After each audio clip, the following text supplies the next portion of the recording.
హార్టికల్చర్లో అత్యంత ప్రధానమైనటువంటి పంట ఈరోజు దేశానికే కాదు ప్రపంచంలో కూడా రైతును నిలబెట్టగలిగేటటువంటి స్థిరంగా ఆయనకి ఆదాయం వచ్చేటటువంటి ఏకైక పంట ఆయిల్ పామ్ అని. దానికి ముఖ్యంగా కారణం ఏంటంటే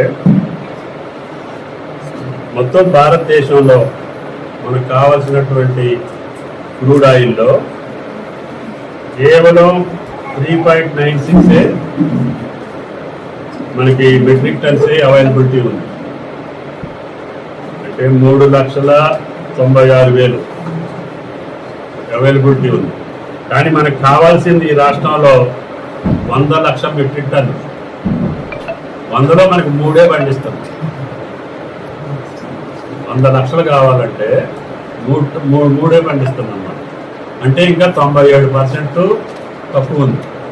కాబట్టి ఈ పంటకి ఎన్ని సంవత్సరాల వరకు కూడా డిమాండ్ తగ్గే అవకాశం లేదు. కాబట్టి రైతులు నిర్భయంగా నిస్సంకోచంగా ఈ పంటను పండించుకోవచ్చు. ఈ పంటకు ఉండేటటువంటి అడ్వాంటేజెస్ రైతులకి మీరు ఇప్పటికే అనుభవిస్తున్నారు. మనం దగ్గరగా 35 సంవత్సరాల క్రితం నుంచి ఈ పంట పండిస్తున్నాం. అశోరాపేట, దమ్మపేట ఆ రోజు ఉమ్మడి రాష్ట్రంలో మన వరకే పర్మిషన్ ఉండేది కాబట్టి ఎన్టీ రామారావు గారు మొక్క పెదవేగిలో 87లో వేస్తే మనం 90-91 నుంచి మనం వేసుకుంటూ వచ్చాం. మళ్ళీ నాకు అవకాశం వచ్చినప్పుడల్లా ఆయా ప్రభుత్వాల్లో ఈ ఆయిల్ ఫామ్కి వెసులుబాటు తీసుకొచ్చి వేసేటట్టుగా చేయాలని, ఒక దశలో ఈ తోటలు తీసేసి వేరే పంటలకు వెళ్ళాలనే ఆలోచన కూడా వచ్చారు ధర విషయంలో. అప్పుడు కేంద్రంతో మాట్లాడి ఇంపోర్ట్ డ్యూటీ ఇంపోర్ట్ చేసి దానివల్ల మన ధరలు పెరిగేటట్టుగా చేసి 6-7 ఉన్న సందర్భాల్లో తోటలు తీసేస్తూ ఉంటే వెంటనే ఆ రోజు గిరిధర్ గారు ఢిల్లీలో ఉండటం మూలాన కామర్స్లో ఇంపోర్ట్ డ్యూటీ వేయించి ధర పెరిగేటట్టుగా చేసుకోగలిగాం. అట్లా అది 10, 12, 13 అట్లా వచ్చింది. కరోనా సమయంలో అబ్నార్మల్గా 23,000 కూడా రైతులు పండించుకున్నారు. సరే, ఇప్పుడు రైతుల యొక్క అందరి కోరిక ఏంటంటే కనీసం 15,000కి తగ్గకుండా మీరు చూడగలిగితే కొత్తగూడెం జిల్లా రేపు పామాయిల్ హబ్ చేయాలని ఇప్పటికే 2 ఫ్యాక్టరీలు కట్టుకున్నాం. రేపు భవిష్యత్తులో ఇంకా ఎన్నో ఫ్యాక్టరీలు రావాల్సినటువంటి అవసరం ఉంది. కాబట్టి మన ప్రధాన కర్తవ్యం క్రాప్ డైవర్సిఫికేషను, ఇతర పంటల నుంచి పామాయిల్ పంటకి రైతుని మార్చాలి. కొత్త డైరెక్టర్ గారికి, ప్రభుత్వానికి, అదేవిధంగా కేంద్ర ప్రభుత్వ అధికారులకు కూడా నేనేం చెప్పానంటే షార్ట్ వెరైటీ, ఇప్పుడు పాత వెరైటీలన్నీ కూడా చాలా ఎత్తి వెళ్తున్నాయి. దానివల్ల హార్వెస్టింగ్ ప్రాబ్లం ఉంది. అదిగాక ఆకులు పొడుగైనటువంటి విత్తనం ఉంది, పాత విత్తనం. దానివల్ల కోకో పంటలకి దిగుబడి సరికి రావట్లేదు. ఇప్పుడు అదృష్టవశాత్తు కోకో కూడా పెద్ద డిమాండ్ వచ్చింది.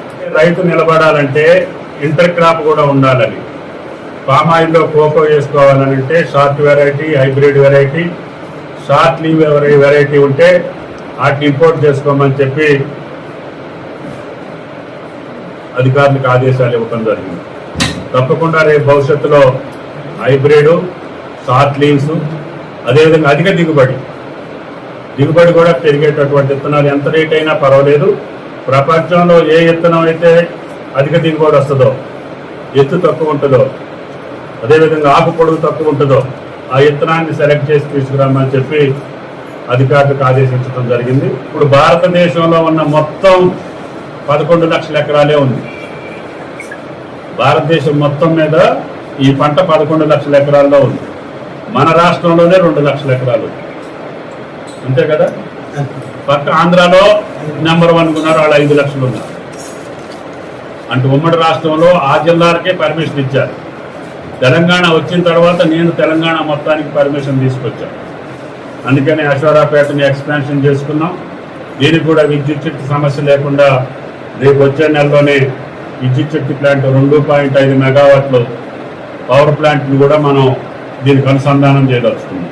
కొత్తగూడెం జిల్లాకి సంబంధించి భూమికి సంబంధించినటువంటి రికార్డుల్లో పకడ్బందీగా ఉండవు కాబట్టి ఎవరైతే కాసుదారు ఉంటారో 5 ఎకరాల లోపు ఉన్నటువంటి మొక్కలు ఇచ్చేదానికి అవకాశం ఉంది జీవో ప్రకారం.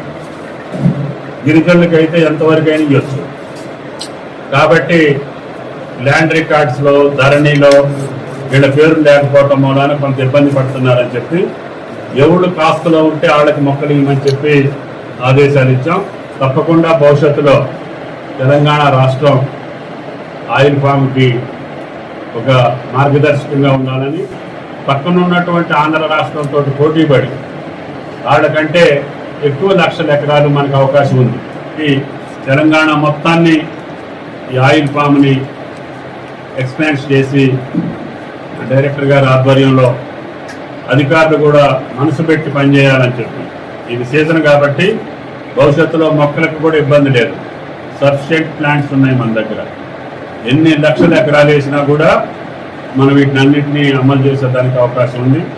కేంద్ర ప్రభుత్వం నుంచి మేము కూడా నిన్న కేంద్ర మంత్రిని డిమాండ్ చేశాం. దీన్ని కనీసం 15,000కి తగ్గకుండా ఎంజీపీ నిర్ణయించమని చెప్పాం. 15,000కి తగ్గితే కేంద్ర ప్రభుత్వం ఆ లోటును భర్తీ చేసేటటువంటి పద్ధతిని అవలంబించాలని చెప్పి డిమాండ్ చేస్తున్నాం. రేపు రాబోయే రోజుల్లో ఆంధ్ర రాష్ట్ర మంత్రిని కూడా, వ్యవసాయ మంత్రిని కూడా పిలిచి ఇరు రాష్ట్రాలు కలిసి కేంద్రం మీద ఒత్తిడి తీసుకొచ్చి ఈ ఆయిల్ ఫామ్కి కావాల్సినటువంటి అన్ని అవకాశాలు ఇతర దేశాల నుంచి ఇంపోర్ట్ చేసుకునే క్రూడ్ మీద కూడా ఇంపోర్ట్ డ్యూటీ ఇంపోజ్ చేస్తే మళ్ళీ మనకి ధరలు పెరిగే అవకాశం ఉంది. మొన్న పార్లమెంట్ ఎన్నికల ముందు కేంద్ర ప్రభుత్వం ఇంపోర్ట్ డ్యూటీని 0 చేశారు. కాబట్టి దానివల్ల ధరలు కొంచెం తగ్గినాయి. కాబట్టి దాన్ని మళ్ళీ ఇంపోజ్ చేపిస్తే మళ్ళీ 15-16 వేలకి డోకా లేకుండా మన పంట అమ్ముకునే అవకాశం వస్తుంది.